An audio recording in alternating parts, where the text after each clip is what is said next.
Welcome back to On the Ball, the podcast series from the Vanderbilt Sports and Society Initiative. I'm Andrew Maraniss, and today I am so excited that Janelly Farias is here with us.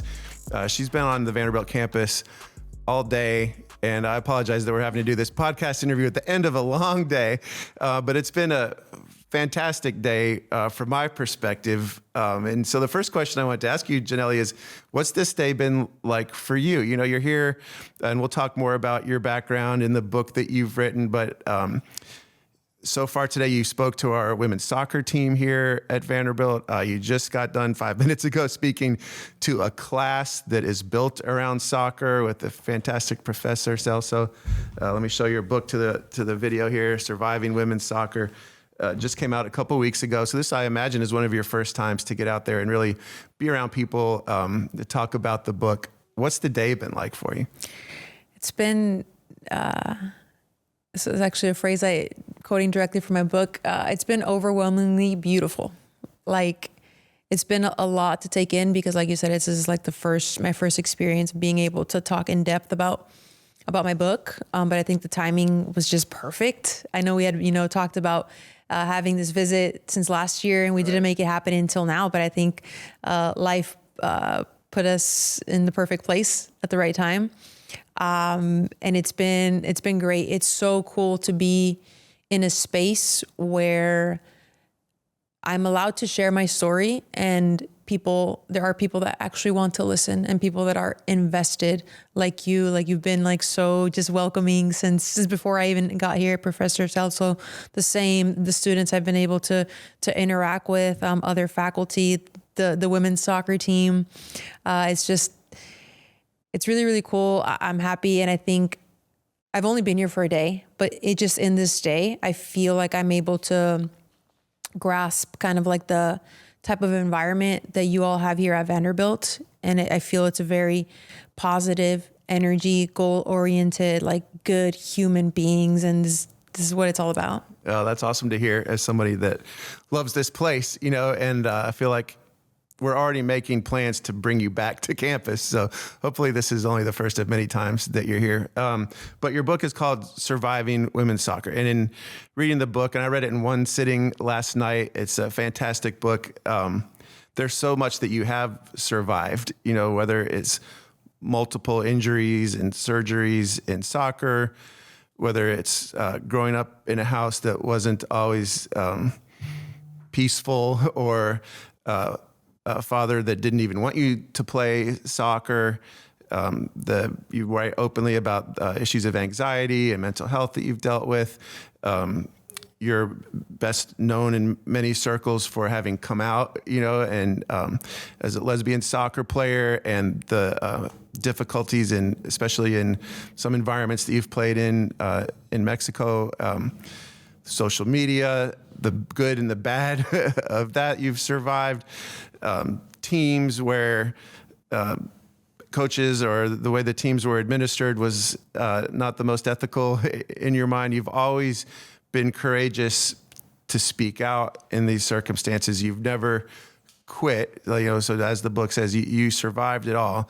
But I feel like in hearing you today, it takes a lot out of someone to sort of bear this story to the world. First of all, to put it on the page. Second of all, to get out there and talk about it to strangers, to educate them, but also in some respects to entertain them, with a book or with an hour of getting to hear you speak. But it sounds like that's why you did it, was to connect with other people. And so as difficult as it might have been to tell this story, really gives you a sense of purpose to having done it. And I wondered if you could talk more about, and we'll get into the details of your life, but like why it was important for you to put this story out there publicly.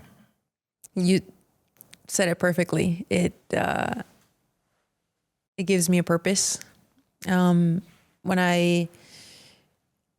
was a great summary of my book. Like that was like, you took in like every single aspect of it, and that makes me very, very happy. But when I initially decided to write this book, there were moments once I was like close to, the final parts of the editing process, I would question whether I was actually going to put it out there or not. I thought, no, I would have days where I had said, of course I'm going to do this. I'm committed to doing it. And then I would have days, just like every other aspect of my life, where I questioned whether it was the right decision or not because of how vulnerable I was going to be. But with everything that I've lived, I thought if I can overcome and survive every single battle that I faced, this is not going to be any different. And the only way to continue making an impact is, putting stories like these out there, because there are so many people that can identify with even the smallest detail in my story. And I like to refer to it as just a memoir, a collection of the moments that had the most impact in my life and the moments that I think can really resonate with people from all walks of life. There are so many places to start, like telling your story without giving away the whole book. But it seems in reading the book and hearing you speak that a lot of times things come back to family ultimately. So could you give us a sense of what it was like growing up in your family? And I think to some degree, like experiencing things that weren't fair, maybe fueled your lifelong passion for speaking out and trying to right wrongs. Definitely. I grew up in a very sexist, machista culture that is a Mexican culture. In my household, even though I was born and raised in California, it was just very Mexican in every aspect, from, the food to the language to speaking Spanish to the norms and the conditions and the expectations set on different genders and what was expected of me. It was really, really, really hard growing up, because even though my family to a certain extent was always there physically, they weren't there emotionally. Within my culture, it's not normal to talk about anything that's bad or any negative emotion. It's just, you have to keep pushing through and that's it. And you don't complain and you don't this and you're not allowed to feel or cry or yell or anything, because it's not what you're supposed to do, especially not as a young Mexican girl. And it was, a place where my dad had the final say, where whatever my dad said was the way things were going to go.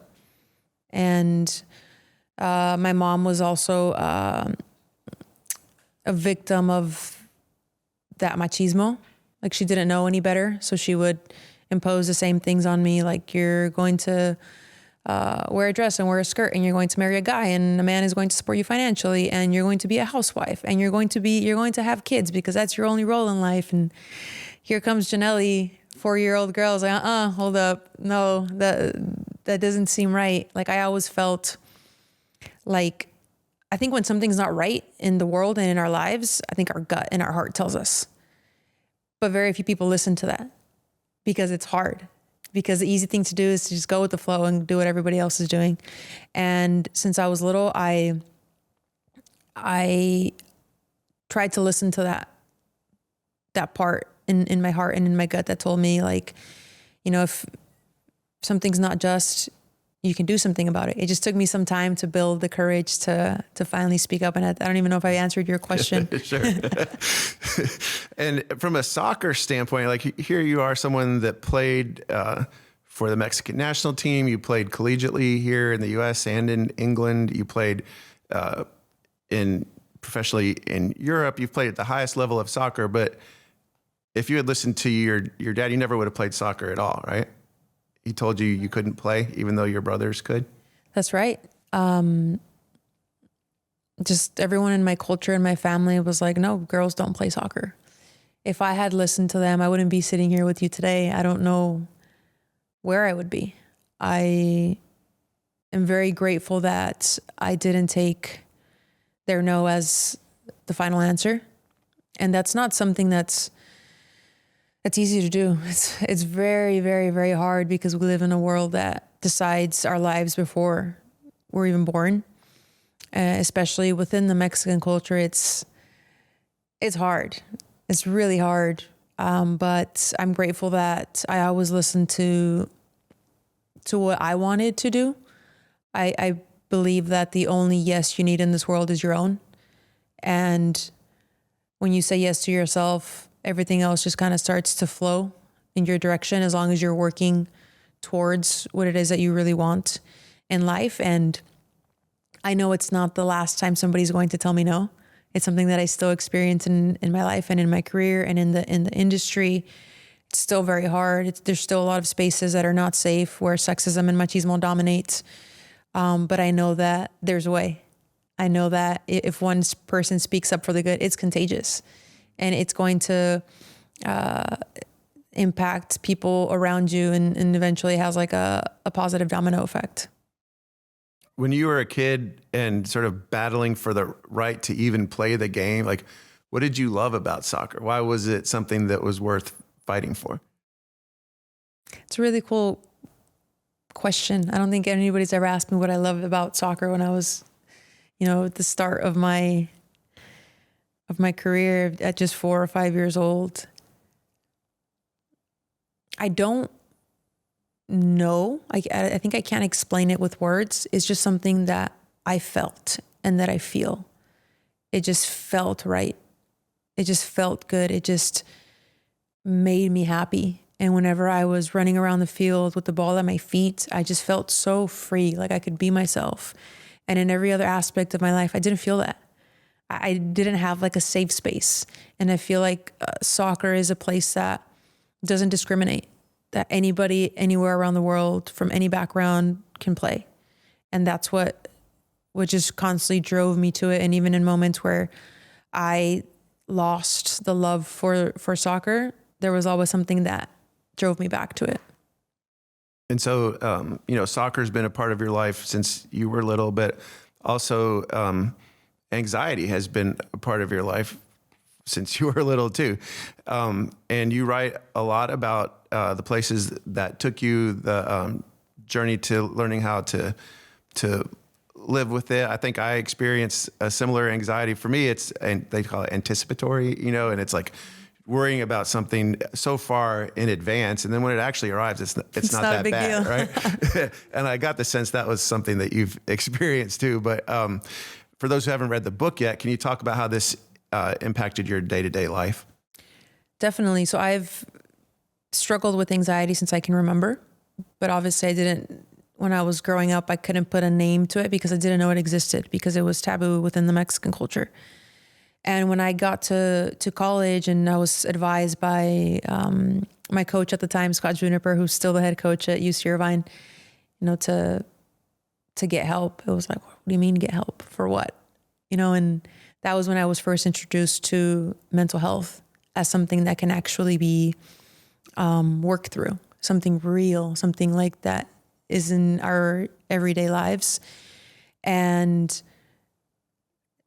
I went to get professional help, and I was diagnosed with general anxiety disorder and panic disorder. And it was like, I'm not crazy. My family's been telling me my whole life that I'm crazy, and I'm not. This is real. What I'm feeling has meaning. And through the years, it affected me in every single aspect of my life. From my social, personal relationships, to school, to performance anxiety on the soccer field, to performance anxiety as a broadcaster. Now, it's still something that affects me. Something as simple as being here with you and giving an interview. It's like there's always some level of anxiety behind it all. There's a level of anxiety to just, waking up and going about my day. It's like some days I wake up and it's like I have no external pressures and I still feel this anxiety. Like, why? And it's because I finally understand that, yes, there's an environmental component, and yes, there's a social component, but there's also a biological genetic component that affects me. And being aware of all of these things has allowed me to cope in a positive way. And I'm very grateful for the people along the way that have helped me see that. And I'm grateful that I had the courage to eventually ask for help. And funny what you were saying about this like anticipatory anxiety. I have this reminder in my phone.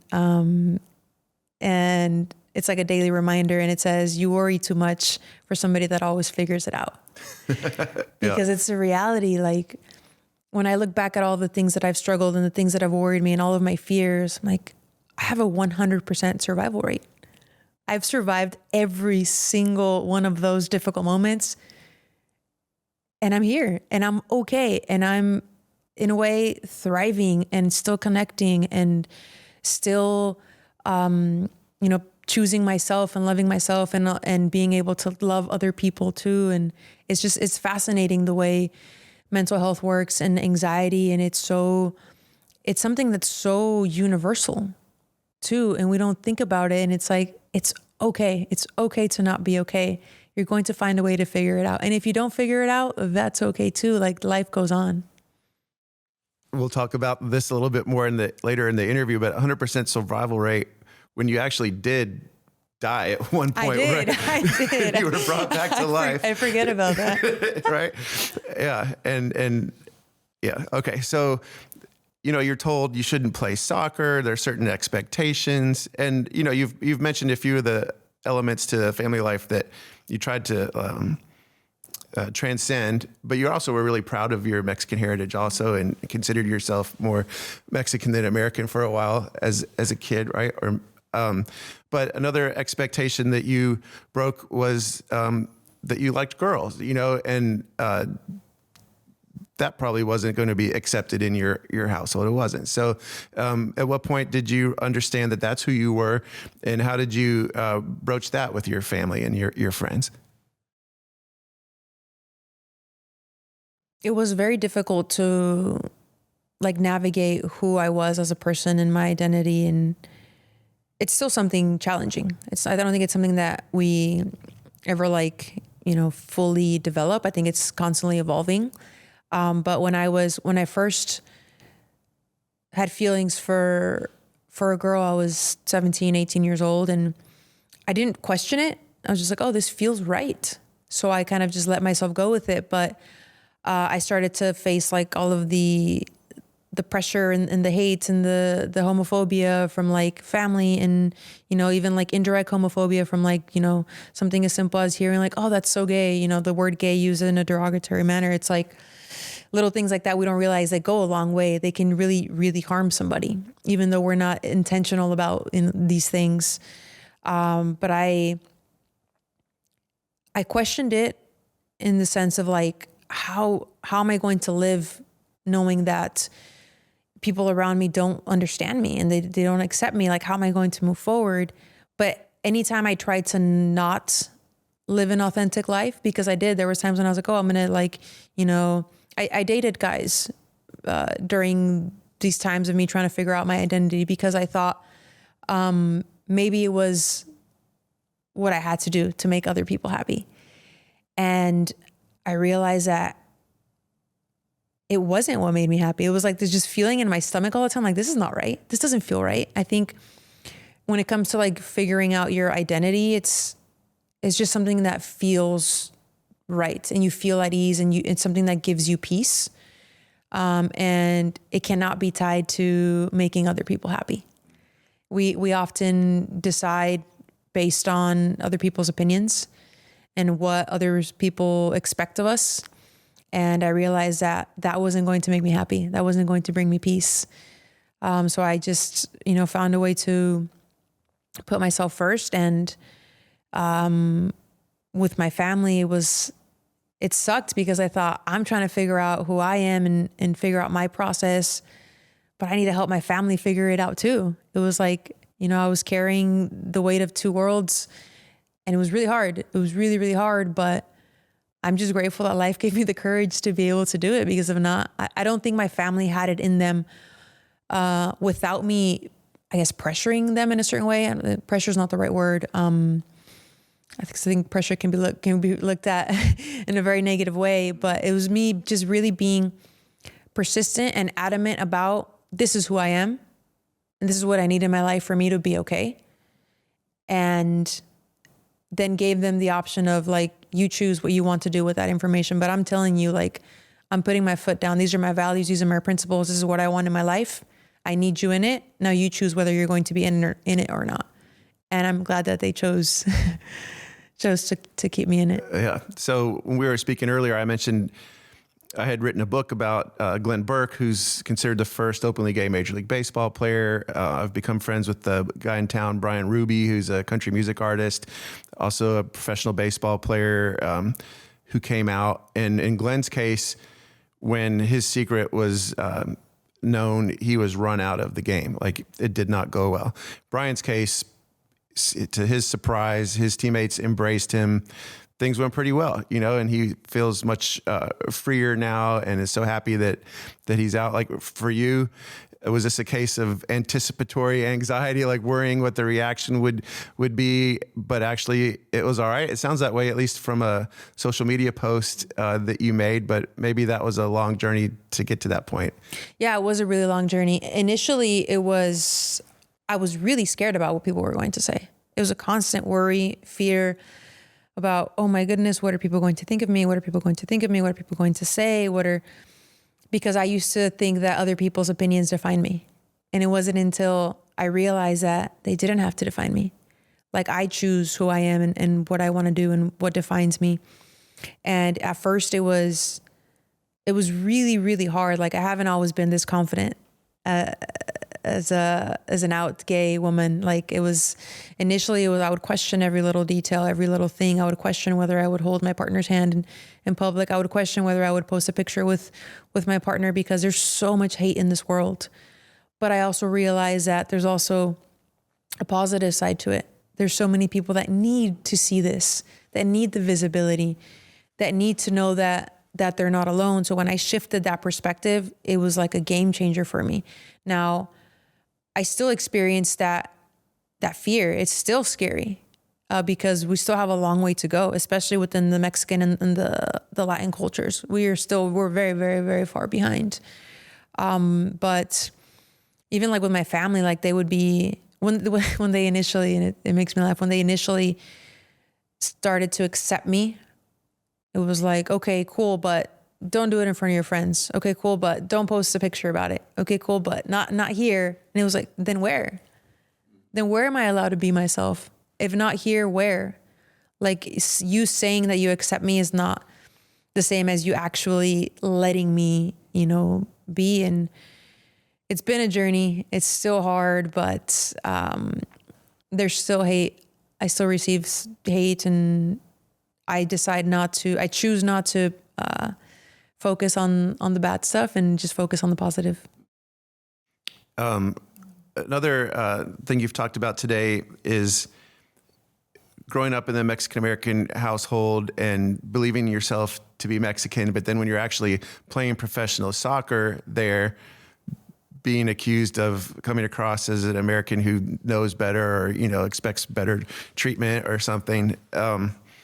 Could you talk a little bit about that dynamic? And yet you still had, even understanding that might be the perception or dealing with that pushback, you didn't stop speaking out, not only for yourself, but really for your teammates. And again, for those who haven't read the book, a little bit about that period of your life. Yeah, it's a very interesting dynamic because I always consider myself just so Mexican and so proud, because it's just something that's so it's part of our DNA. And when I was finally living in Mexico and fully immersed in the Mexican culture, which is something very different from the Mexican American culture, I realized that I had a privilege in being born in America, because even though we have a long way to go, and obviously considering the climate of things now in America, I do understand why, people come here seeking a better life, because there are a lot of privileges and freedoms that you won't get in other parts of the world. And in these moments where I needed to speak up, and the coaches specifically that I was, speaking out against, they would say you think you're better than us because you're born in America. And that was never ever the case. But I did, instead of looking at it like the way they were looking at it, I was like, I chose to look at it from a different lens, and that it's a good thing. It's a good thing that I have both these cultures. And I realized in those moments that my teammates don't have that perspective. They don't know any better, and I can use this for good. And I think there's something about the American culture. Like when I look at specifically the U.S. women's soccer team, whenever I had to play against them, they beat us before we even stepped on the field. Not only would they crush us on the soccer field, but we were in the locker room in the tunnel, and like when you're getting ready to walk out to the field, like they had already beat us there. There's something in their mentality, the way they carry themselves, like they believe in themselves, like they're winners, and that's something beautiful. Like I love that.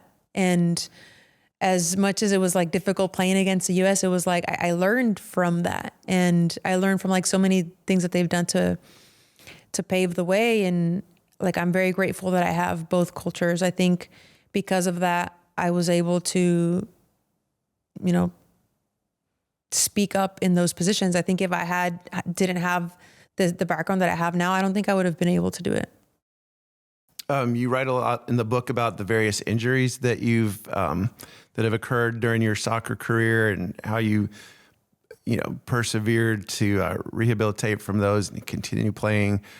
When you met with the Vanderbilt soccer team this morning, there were, young women literally on crutches, or who had been coming back from injuries for multiple years. I think you asked, raise your hand if you've had a major injury. Pretty much everybody raised their hand. I mean, what were those conversations like? I know a few women came up to you after you spoke to the group to really dig a little bit deeper on that. What do you share with athletes who are, I know that can be like, you're talking about mental health, like that period where your identity as an athlete is kind of gone for a while, while you're not standing there with your teammates. What can you share with people about your experience, how you made it through, that others can benefit from?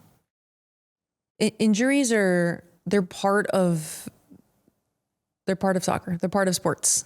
And just like, it's just a setback. If you choose to see it that way, it's a setback, and it's a challenge that if you set yourself to it, you can overcome, just like in life. And I think when we go through an injury, especially a major injury that sidelines us for, 3, 4, or 5 months, even a year, it's very easy to get lost in it and think that your world is going to end. Like I'm pretty sure there's so many people out there going through an injury right now that they feel that the world's going to end. But it helps to know that, one, that injuries are part of the game. They're part of the process. Just like making a mistake in life, or having a failure, or having a setback, like it's normal. Like I think we think, especially when we're little, we think the path is going to be easy and that it's really straightforward, but it's not. It's these difficulties are part of life. And I think really they give life meaning, because when you overcome something like an ACL injury, which is very common within women's soccer, you come out a more resilient person, a stronger person, emotionally. Like you're different. And if you do things right physically, you come back even better and stronger. And you realize that those things translate directly to real life, because we're not going to be able to play soccer forever. Like physically, we might be able to play pickup soccer forever, but professionally, it's impossible. So you have to find like meaning in those things. And I think whenever we go through something difficult, there's a bigger lesson to be learned. And in the moment, you might not know it, but just trust the process and lean on the experts to help guide you in it.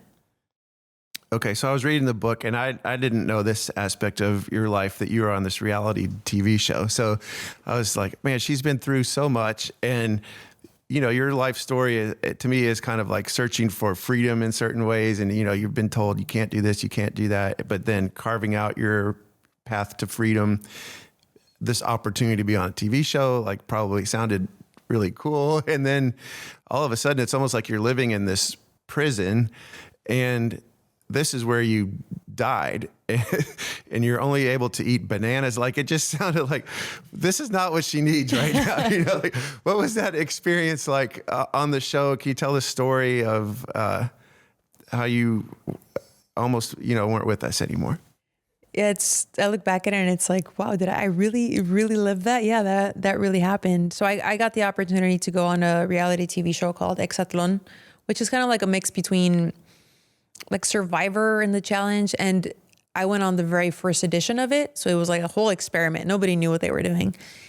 And I did it because I didn't have any money and they were willing to pay me a lot of money just to go on the show and compete and like pretty much sacrifice my whole life. And I was like, one, I didn't know any better.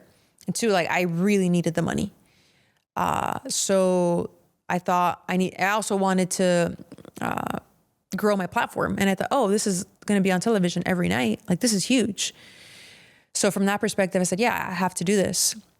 And while I was in it, I experienced all the things that I've experienced in my real life were happening in the reality TV show. And I hurt my shoulder. I have a really gnarly scar, by the way. And it led to, at that point, I was actually like number one in the show in points. Like I was winning every like competition and number one on my team and like in percentage and points, and ratings were like great. So when I hurt my shoulder, like I knew that I wasn't okay, but on the show, like the producers, they wanted me there for ratings. Like they didn't care about me as a person. They just wanted to make their money.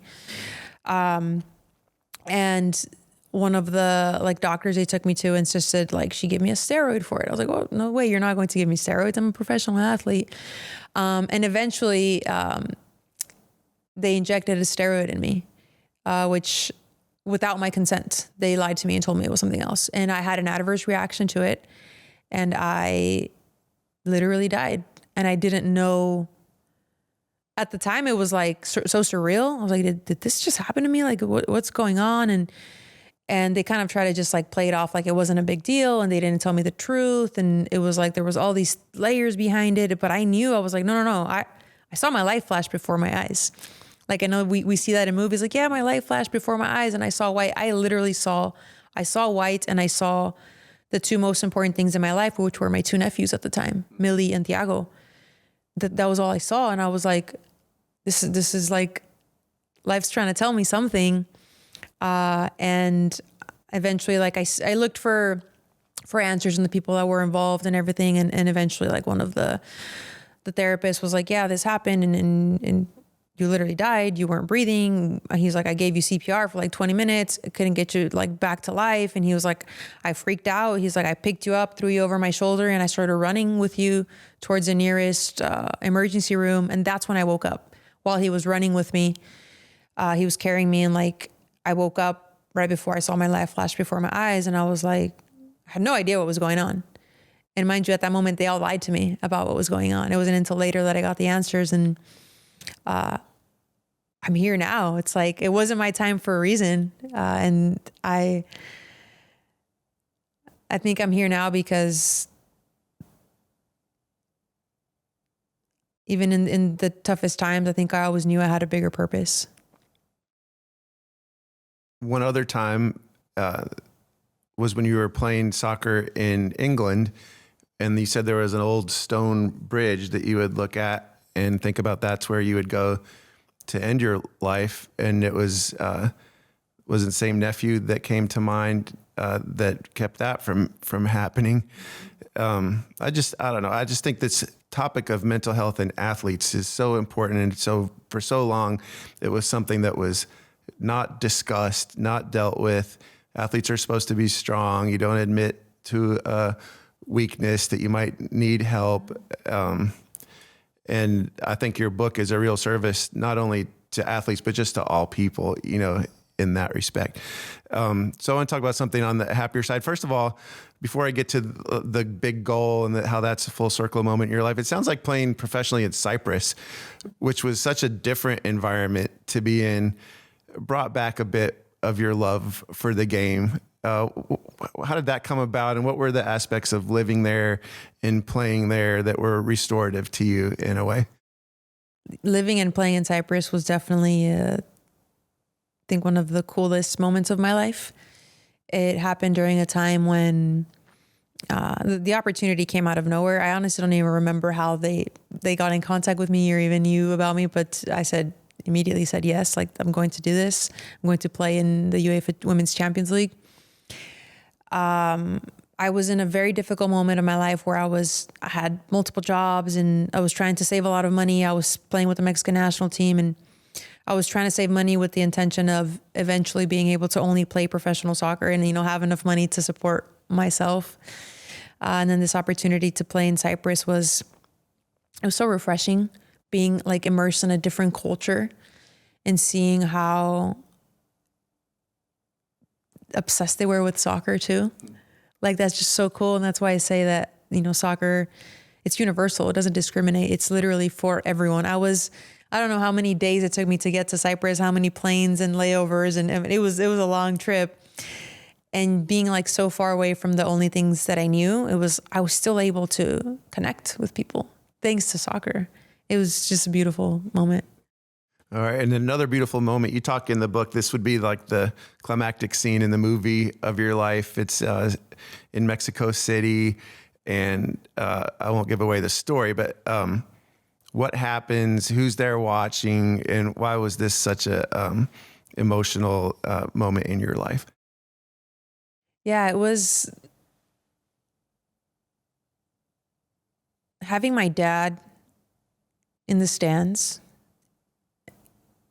while I'm wearing a Club America jersey it's huge. I did my best to put it into words, but it's difficult. Coming from, my background in a home where literally Chivas was a religion in my home. I always joke about this, but like in the Mexican culture, you can change anything you want, but you can't change the team you go for. And just having my dad, proud in the stands was a full circle moment, because it was not just because of, scoring a goal and the fans cheering and being in the Estadio Azteca, which is it's just historical and monumental, and all of that is beautiful and it's fascinating. And, having my teammates celebrate with me and be so happy because I scored the winning goal, and, my coach being happy about it, and, me living one of the best moments of my life, soccer wise, like on the field. The most important part was being able to connect with my dad again. Because for the longest time, he didn't love me. He didn't accept me. He literally told me that, because of, my decisions and me loving another woman, it was like, literally he disowned me. But I chose to fight for that love and help my dad along the way. Because it was always very clear to me that, he just didn't know better. He didn't know better. I knew deep down in his heart that he loved me. He just didn't know how to love me. And I had to kind of help him along the way. And so that's why that moment is just so, it's like I'll always carry it in my heart. And I don't know what he thinks about it. I know he read the book recently, but I have yet to have a conversation with him about that, because I would love to know, where he stands now. My dad's doesn't speak much in terms of like emotions or what he's thinking or what he's feeling. And, he thinks he's still in that very like macho, keep it to myself. But I think, thanks to this book, I think he's like realizing, how important it was for him to make that change. So here you are, what, you 36 years old. Some people watching this may say, hey, she's familiar. Like, I've seen her on TV. There's an Emmy behind you on that shelf. You've won an Emmy for your work as a soccer broadcaster. A lot of athletes really struggle with what comes after sports. To me, it seems like this is something you've prepared for maybe longer than some athletes, but what has this first year outside of being a professional athlete been like for you, and what have you learned through the experience that you think others could benefit from? I've always had very clear in my mind that who I am as a person is far more important than who I am as a soccer player. Big fan of John Wooden. And I've always had very clear that like I have to find a way, I have to embrace all the parts of my identity, not just who I am as a soccer player, because life's going to keep going on after I stopped playing. And just allowing myself to take these opportunities, to, embrace these opportunities of working in TV and broadcasting, because it's really hard. It's a really difficult environment. It's really hard, like being on live television. I get performance anxiety still. And I know I'm not the only one, because I've talked about it with colleagues, and it's really cool to know that we all feel that. But we feel that, I think, because we care. Like when you really, truly, deeply care about something, it's normal to be nervous. It's normal to have fears. It's just kind of how you navigate those fears that ultimately determines like the result of things. But really, I'm just trying to, enjoy the process. I don't know if I'll be doing this in 5 years or 10 years. I don't know, but I'm really grateful for the people that see greatness in me. Like I wouldn't be in these positions without those people that see something good in me. Like sometimes I question myself and I question my ability and my capacity to work in certain spaces. But then I think if so-and-so is giving me an opportunity, it's because they see something good in me. So I'm going to embrace it. As we wrap up here, I share the desire to want people to read my books. You write it, you invest in that, and you want people to read it, and I know for you, really to learn from it and for it to benefit people that also feel like they're the only one in certain circumstances. So for people who are watching or listening to this and they want to learn more, like how do they get your book? And it seems like you've enjoyed this day at Vanderbilt. If there are others that would like to bring you to their campus or to their organization or to their book festival, like whatever it may be, how do they find you? How do they interact with you? Where can they follow you on social media? Yeah, well, you can follow me and contact me directly on social media at Janelly Farias, and that's across all social media platforms. You can get my book on Amazon.com worldwide. Search Surviving Women's Soccer. It's also available in Spanish, Sobreviviendo al Fútbol Femenil. And really, it's just, it's a raw, unfiltered perspective of not just what it is to survive in women's soccer, but really what it is to survive in a world that's constantly telling us who to be. And it's, I think, an authentic representation of, being true to yourself and just finding a way to not just survive, but finding a way to live and enjoy and find meaning. And I would love to, I'm so grateful for this opportunity. I know I've told you throughout the day, we've literally been together the whole day. But I think spaces like these are much, much needed. And I think that my book can connect with people on all different levels and from all different walks of life. Like, it's not just about soccer. It's not just about being gay. It's not, we all have some form of family. We all have some form of difficulty. We all have some form of fear. We all question our identity at some point, and what we do and what we don't do and what makes us happy and all of those things. So I really hope that, people can find the value in that. Yeah, I 100% agree. Whether you're a soccer fan, I've never watched a soccer game in your life, there's something for everyone to take away from this book. I think that people just hunger for hearing from people who are real, and authentic, and more than ever, probably. So thank you for writing this book. Thanks for coming to Nashville, spending this day at Vanderbilt. We look forward to having you back in town again someday soon. And all the best to you, Janelly. Thank you so much.